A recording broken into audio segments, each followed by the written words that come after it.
You know, in anticipation of this skinny budget, we all had a lot of things on our radar. And one of the things I was happy to hear when it was first spoken about was that we weren't eliminating any state employees.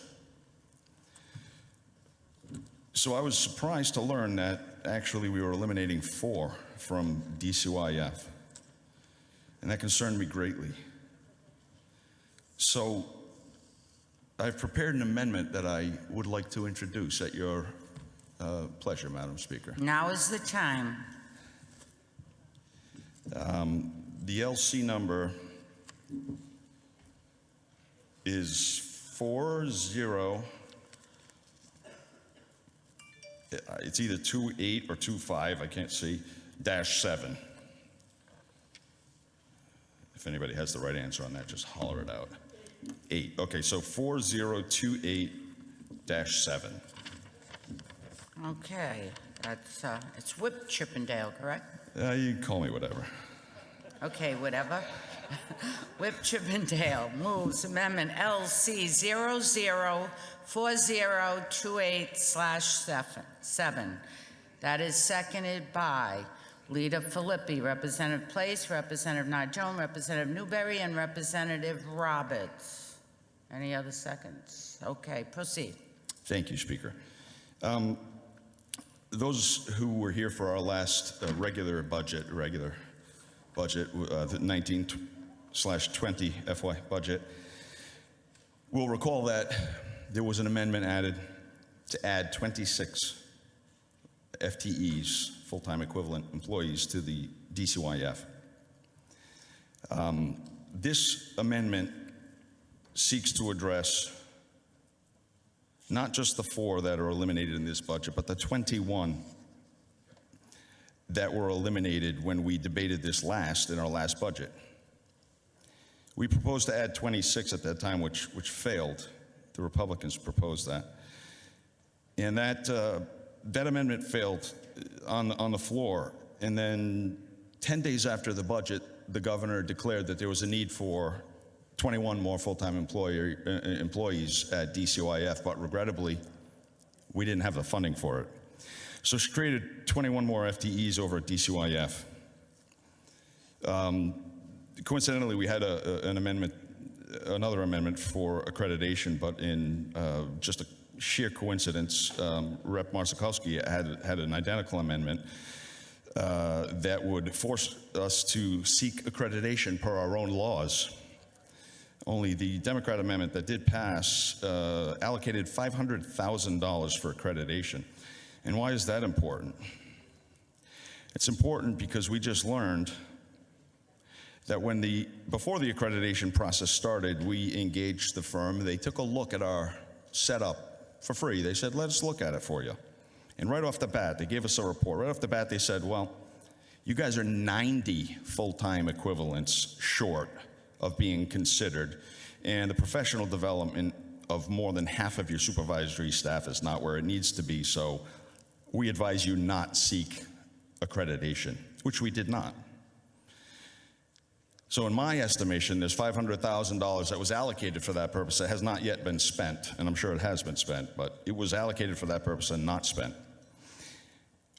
Why is that relevant, again? Because here we are. Obviously, I don't have to get into the long, drawn-out explanation about the crisis we're in, and I hope I don't have to get into an explanation about what this crisis has borne upon those who are in state care under DCYF. The impact that this has had on the ability for social caseworkers to be able to do their jobs and ensure that these children are safe and that these homes are properly equipped to take care of the needs of these children. They're not able to do that. They're stretched too thin. They're doing their visits via Skype. They're not able to go into homes. They are burning out right now, and admittedly are not delivering the level of care necessary to these children. Children, by the way, that we as a state are saying, hey parents, you are not in a position to properly raise these children, so therefore we're going to take your children, the fruit of your loins, from you because we know better than you do. And then what we're reading now, or we're seeing on WPRI, is that we're warehousing some of these kids in a psychiatric institution without any access to education. No virtual learning, no hybrid, no in-person. We're just sticking them in Bradley and saying, you guys just go over there and sit down. If you talk to a social caseworker or anyone who works at DCYF, they're going to tell you the horrors that they're seeing that are born out of this pandemic on the children. I think to cut 4, or actually we're cutting 26, or 25 rather, I think that's unconscionable. We're not taking care of the children that we rip from their rightful parents' arms. We're not able to give them what they need, and yet we're going to cut social caseworkers? We're going to cut employees from this agency? An agency, by the way, that in 2007 had 850 full-time employees. This budget that we're about to pass, they will have 596. That's 70% of what they had in 2007. And if we think things have gotten easier and better for these children and for that agency in those years, we're fooling ourselves. They've gotten worse. We can't even get accreditation. We would be, dare I say, criminally negligent not to at least keep the status quo. At least. So this budget amendment simply proposes to add 25 FTEs back into DCYF. That will get us where we're supposed to be right now. And well, how much does that cost Chippendale, you ask? And that's a good question. It's $2.6 million. And where do I propose to get that, you ask? Well, we all know very well that as the legislature, we cannot dictate to the administration who they can hire and fire and what they must use their FTEs for. We know that. But we also talk a lot about our intent as a body, and I'm going to make my intent very clear on this amendment. We are saying that you will take this money, you'll realize this money through cost savings in a state by reducing personnel, including but not limited to reduction in non-contractual salaries and benefits, the elimination of non-contractual FTEs, and the reduction of unfulfilled FTEs. So we're not taking any union positions away, we're not doing any of that. But what I am suggesting is that out of the 117 communications professionals we have throughout Rhode Island state government, yes, I didn't stutter and you didn't hear me wrong, 117 communications professionals.